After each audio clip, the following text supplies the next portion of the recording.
ഒരു പണിക്കും പോവാതെ എന്റെ പെങ്ങടെ ചെലവിൽ പുട്ടടിക്കാൻ ബാലേന്ദ്രൻ തമ്പി ഇനി വേണ്ട. മാമ വേണ്ടോ മാ ഒന്ന് നോക്കടാ വെക്കടാ വരി. സോറി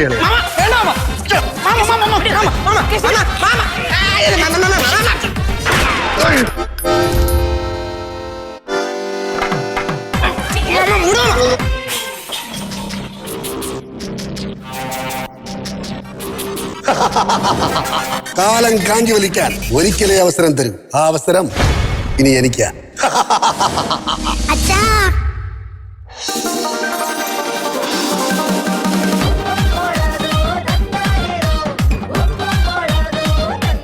ഉപ്പും മുളകും നാളെ ആരംഭിക്കുന്നു. തിങ്കൾ മുതൽ ശനി വരെ രാത്രി 7 മണിക്ക് ഫ്ലവേഴ്സിൽ.